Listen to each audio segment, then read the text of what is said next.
The coastal air of Salinas carries the scent of jet fuel and ocean salt as a convoy pulls into the gates of Ecuador's Cosme Rennella Military Aviation School. Cameras follow closely as U.S. Secretary of Homeland Security Kristi Noem steps onto the tarmac, greeted by Ecuador's President Daniel Noboa.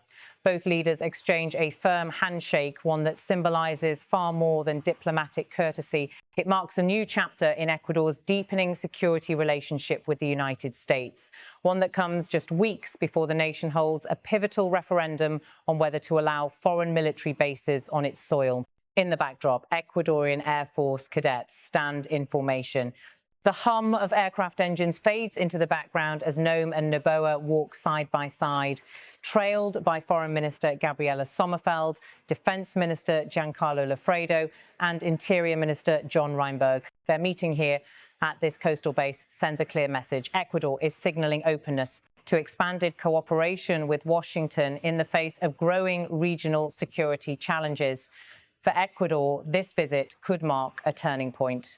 The country has struggled for years to contain the surge of transnational crime, cartel-linked violence, arms trafficking, and a rise in maritime smuggling routes across the Pacific. For the United States, the partnership aligns with a broader goal, strengthening hemispheric security amid rising instability in parts of Latin America.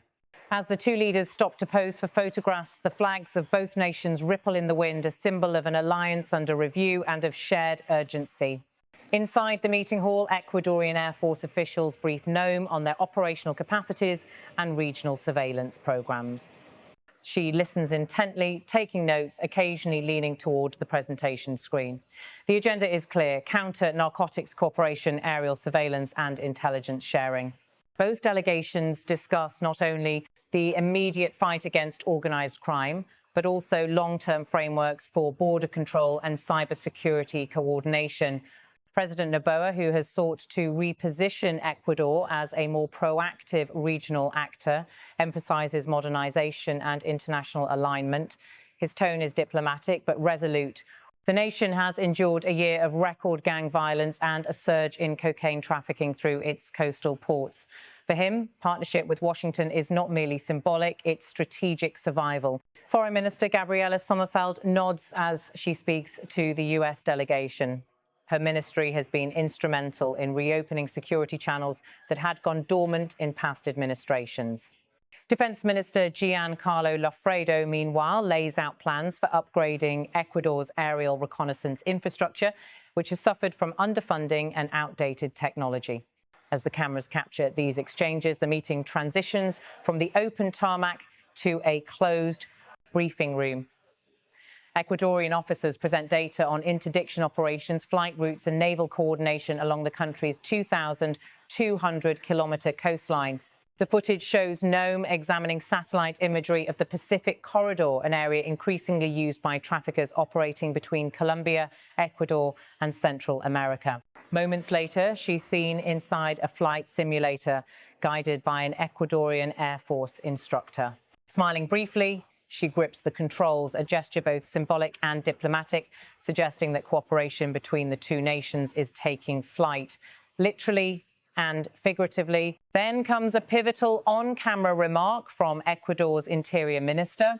This alliance between countries that we want to push forward in this fight against crime and drug trafficking is important, says John Reinberg, his voice steady but weighted with purpose. I believe that the United States is a key ally. It is the world's leading power, and for Ecuador to be working alongside them is a great step for us. His statement encapsulates what the entire visit represents: a pragmatic partnership built not on ideology, but on necessity. That necessity is pressing.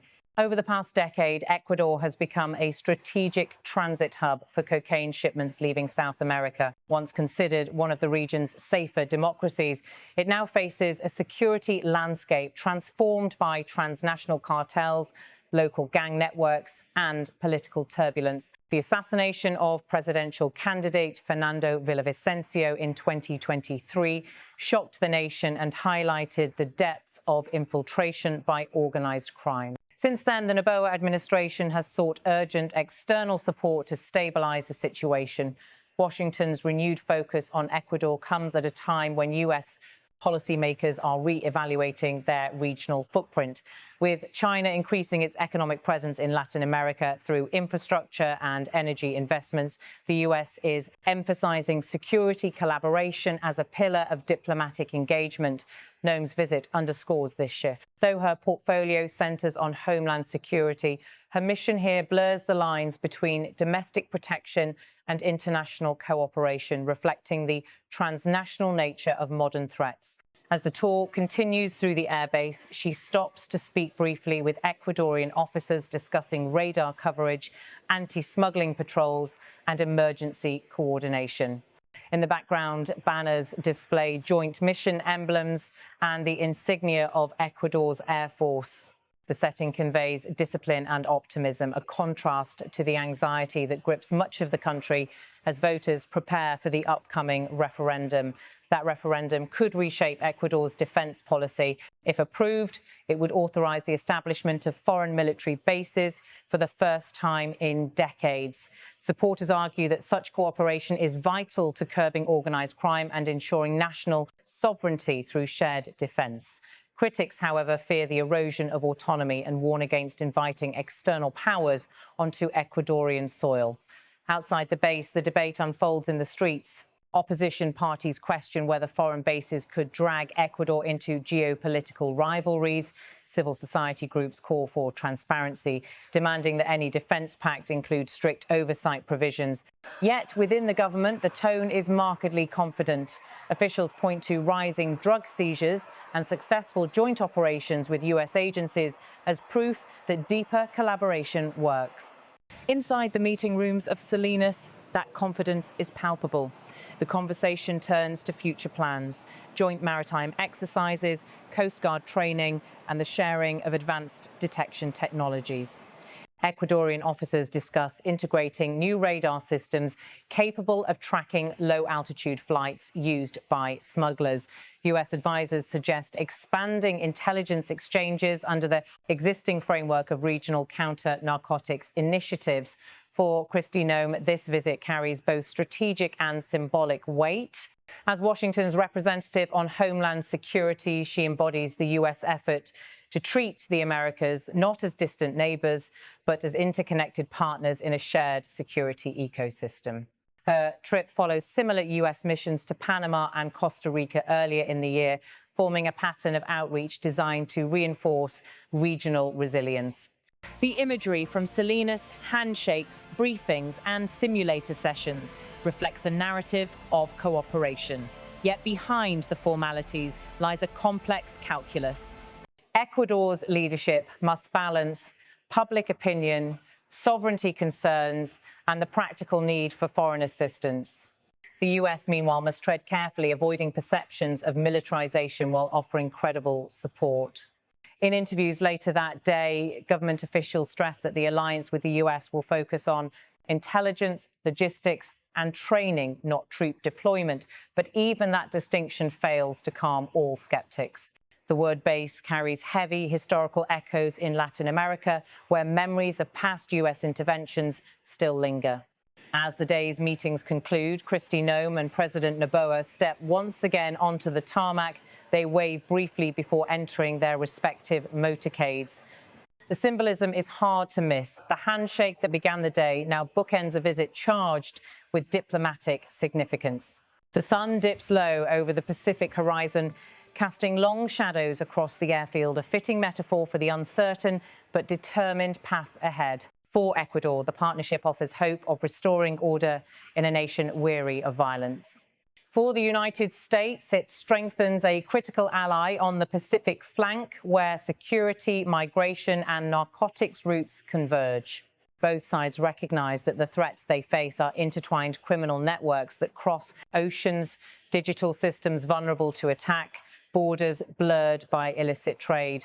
As the convoy departs, the airbase quiets again, the only sound the faint buzz of training aircraft overhead.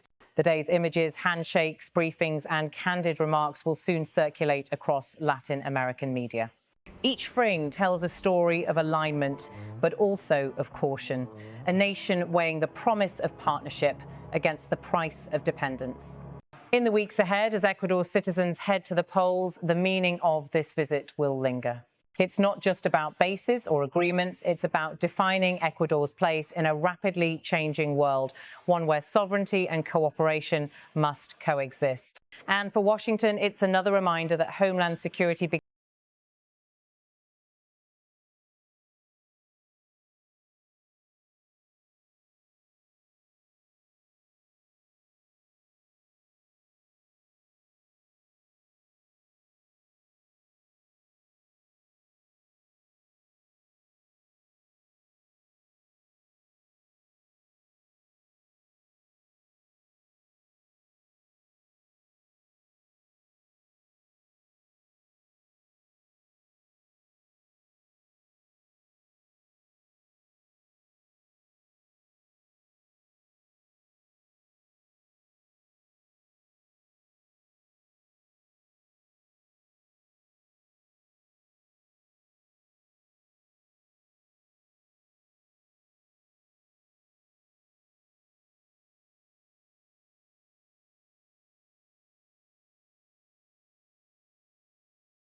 fundamental, esta alianza entre países que queremos sacar adelante este combate es importante. Yo creo que Estados Unidos es un aliado fundamental, es la primera potencia mundial y que Ecuador esté trabajando junto a ellos es un gran paso para nosotros.